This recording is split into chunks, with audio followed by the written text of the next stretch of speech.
Today I want to share with you a little bit about something called tilt-shift photography. Single lens reflex cameras, or SLRs, have interchangeable lenses, and one type of lens available for many cameras, although expensive and obscure enough that many have never seen or heard of such a thing, is a tilt-shift lens.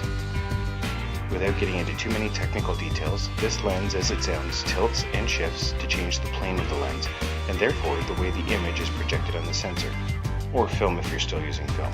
But since digital SLRs or DSLRs are far more common these days, let's assume digital, so the light is projected on a sensor. If you want to know more about authentic tilt-shift photography, there's a lot of information on the internet, but what I'm going to be talking about today is something called miniature faking. Some photographers, such as Ben Thomas, use a tilt-shift lens to take photos which, using this tilt-shift lens in selective focus, can make everyday cityscapes or landscapes look as though they've become miniature models of themselves. Here are a few examples of Ben Thomas's work. He's become so adept at this technique that he's been dubbed the City Shrinker. As you can see, it's quite an amazing illusion which tricks the eye into believing that what it sees is simply a miniature fake. If you don't have a DSLR and a tilt-shift lens lying around, or thousands of dollars burning a hole in your pocket for you to purchase them, I'm going to show you an easy way to fake it in Photoshop. So while you don't need thousands of dollars worth of photography gear, you will need a copy of Photoshop. My version of Photoshop may look different than yours. For this tutorial, I'll be using Photoshop CS6. The first and often most difficult part of this miniature faking is finding a suitable photo. There are some rules. Wide shots work better. The tighter you shoot with a camera, the more detail you have in the photo, and the less you will be able to make it look like a miniature. You're better to find or take a photo where the overall scene is captured, and there's no obvious subject which takes up a large portion of the photo. Daylight photos work best. I personally find that the flatter the light, the better the effect, but I've also seen this effect work well on photos with strong shadows. Your photograph should have depth. There should be different subjects which are at different distances from the camera. Shooting on a downward angle toward a scene, such as from the rooftop of a building or from a hilltop, produces a better illusion, since that's the point of view we would naturally have of a miniature model. Again, it's not a strict rule, but it tends to be more difficult to find a suitable photo that's on a level or an upward angle. A lot of creating this effect is just trying it out on different photos. Some photos look to me as though they'll work perfectly for this effect, and when I try it, it just doesn't quite have the miniature effect. The first photo I'm going to show you is a photo of a train yard, which happens to have part of the city of Philadelphia in the background. Photos of trains often work well because we are used to seeing model trains, and they don't really look that much different than their full-size counterparts, aside from their size. This photo had flat daytime lighting. It's a wide scene without a large primary subject. It had depth, with subjects at multiple distances, but there is a problem. These poles along the left side of the photo. As I transform this photo, you'll see that those poles just don't quite look right. But anyway, let's go through how to do this.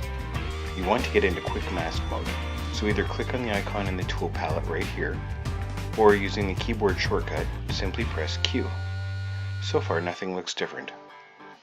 Next you want to select the gradient tool in the tool palette right here, or press G on your keyboard to do the same thing, and be sure that the reflected gradient is selected along the top.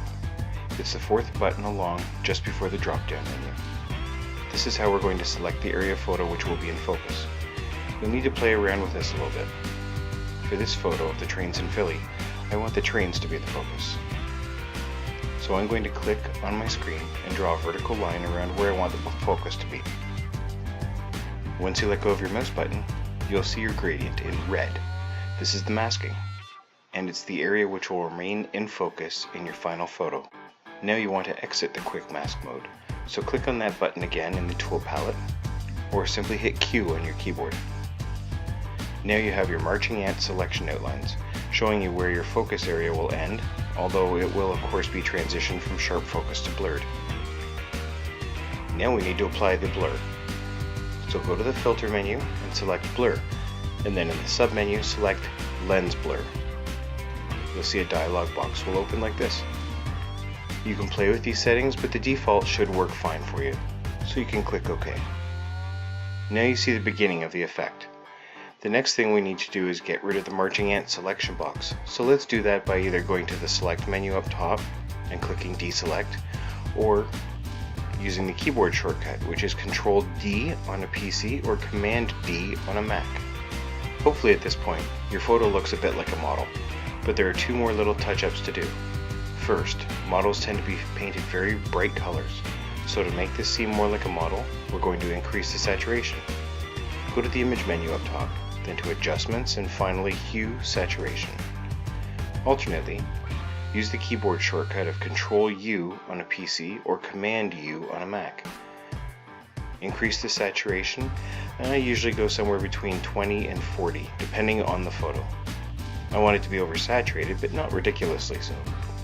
When you're done, click OK. Finally, we need to increase the contrast a bit, which will just help to enhance the effect. You can use the brightness contrast if you like, but I prefer to use the curves adjustment. It has more flexibility, but also it has a keyboard shortcut. Control M will get you there on a PC, or of course Command M on a Mac. For this effect, I find that once the dialog box opens, clicking on the drop-down menu and selecting medium contrast usually does the trick. If there are too many dark or light areas in the photo, I might tweak the curves a bit so that I don't lose detail while still increasing contrast. Once you like your contrast, click OK and you're done. Now hopefully, you have a photo which looks like a miniature version of the original scene. Now the issue I mentioned previously in this photo is with the poles at the left side of the scene. Because my in focus area is a horizontal band, part of these poles are in focus, while the others are not. For someone looking in detail at this photo, that would make it stand out as a fake rather than one shot with a tilt-shift lens. Here's the last photo we're going to look at today. This is a photo of a few boats docked at St. John, New Brunswick. It's not the flattest lighting, but it will work. It also meets most of the other criteria, but what it has working best of all, again, is the subject. Like I mentioned with the trains in the other photo, boats are also easy to work with for this effect, as boats tend to look the same or similar in miniature as they do full size, especially at a distance, and our brains are used to seeing boats as miniature. I'll complete the process here myself, and you can see from the finished product just how important it is to find the right image to start with.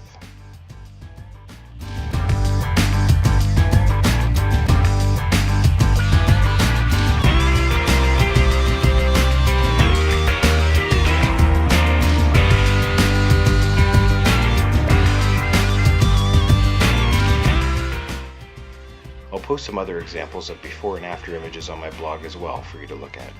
Feel free to download the before images and play with them to create this effect, or look through your own files for something that might work. That's what I did.